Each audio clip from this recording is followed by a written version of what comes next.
Hey guys, Major Cade here, back with more Black Ops Cold War content. And today, we're going to be doing another DMR loadout. This time, the Type 63, just in time for the Cold War crossplay beta. Before we start, a quick disclaimer. This is a very time-sensitive video, and I wanted to get it out to you as soon as I could. That way, you hit the ground running when the beta goes live on Thursday. If you're catching this video late, my apologies, as this will only apply to the beta. As weapon balance are all subject to change and probably will by the time the game releases on November 13th. And I also just have to get something off my chest.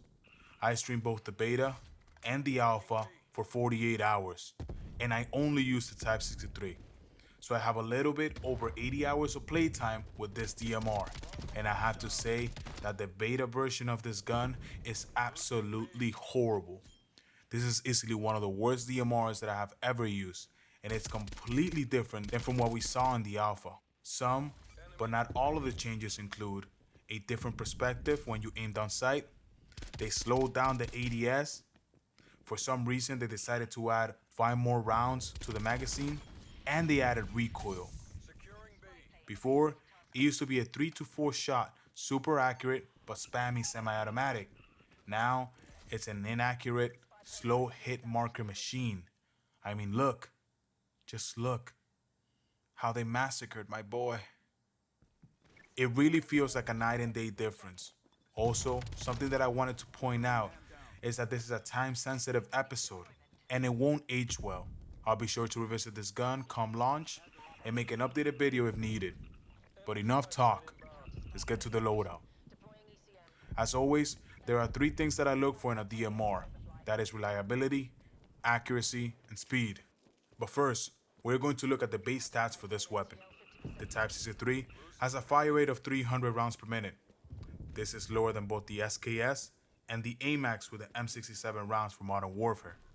Better yet, it's slower than the AUGA DMR from Black Ops 4, making it the slowest firing DMR in the last 3 Call of Duties. Looking at the damage, the Type 63 does 68 damage, which is pretty good, until you bring in the fact that Cold War has 150 health by default. So this gun is a 3 to 4 shot kill, and the time to kill is not competitive at all. The effective range, where the gun does its maximum damage, is capped at 50.8 meters, which is amazing. But when you look at the map design in this game, Cold War maps are very open, unlike, the cluttered CQB cityscapes of Modern Warfare. So this range is abysmal at best. There's nothing that we can do about reliability, because this gun is and always will be a 3 to 4 shot kill. Even if we add the stopping power barrel that gives us a 9% boost to our damage, our new damage value is 74, meaning after 2 shots, the enemy will be left with 2 points of health, and you will still need a 3rd shot to kill. But that's not the only thing this barrel is going to kill.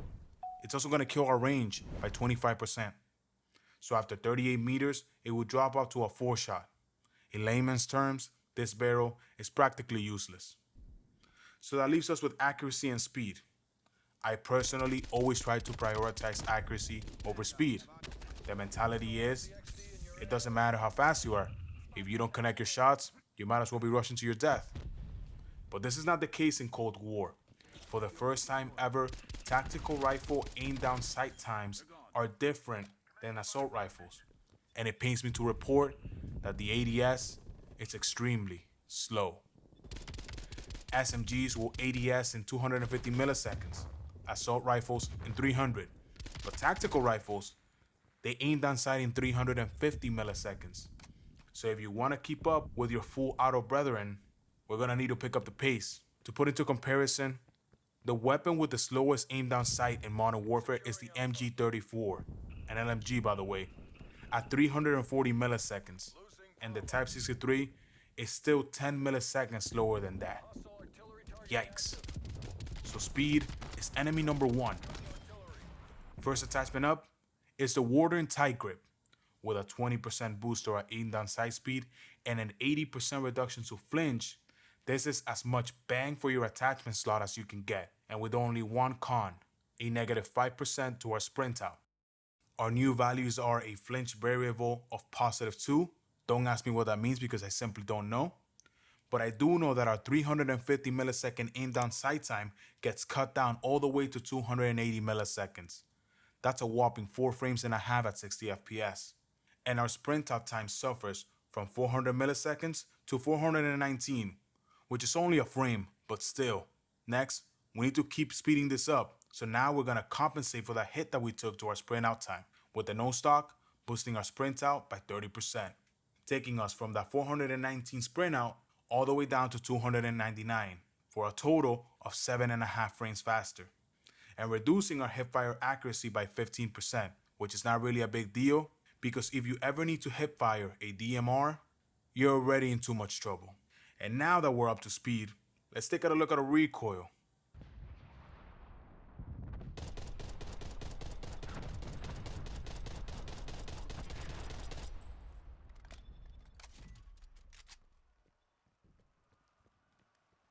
As you can see, the recoil goes up and to the left.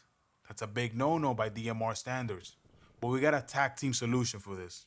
The first runner-up is the crutch of all crutches, the agency silencer, working double time by keeping us off the radar and reducing our vertical recoil by 30%.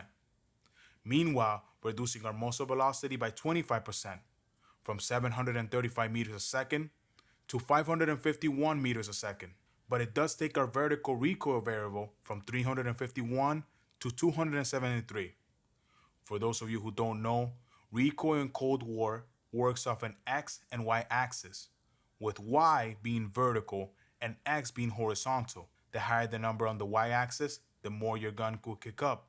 While on the X axis, if the number is negative, you will kick to the left, and if it's positive, you will kick to the right, with 0 meaning no horizontal kick. Now, for our second recoil attachment, we are going to be using the field agent grip. 10% to our vertical recoil, taking that variable from 273 to 234. But where this attachment makes its name is in the horizontal recoil department, taking our negative or left recoil variable from 180 and cutting it down by half to 90. And here's what our new recoil pattern looks like.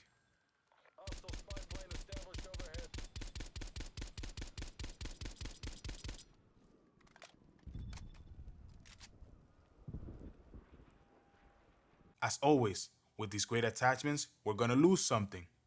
A 10% hit to our strafing speed. Our last attachment will depend on the map. For medium maps like Miami and Moscow or Cartel, the 16.4 rapid fire is the best way to go. A 10% boost to our fire speed, taking us from 300 rounds per minute to 331 rounds per minute, with no cons. But for larger maps like Satellite, the 21.5 takedown barrel lets us carry that 3-shot kill range twice as long, all the way up to 101 meters to deal with those snipers in the sand dunes. One last look at our final stat sheet. Now let's compare it to our initial stats. We are getting a fire rate boost from 300 to 331 rounds per minute, taking our hit on our muzzle velocity from 735 meters a second to 551. Our strafing speed also takes a hit from an 8.1 miles per hour to 7.29 miles per hour.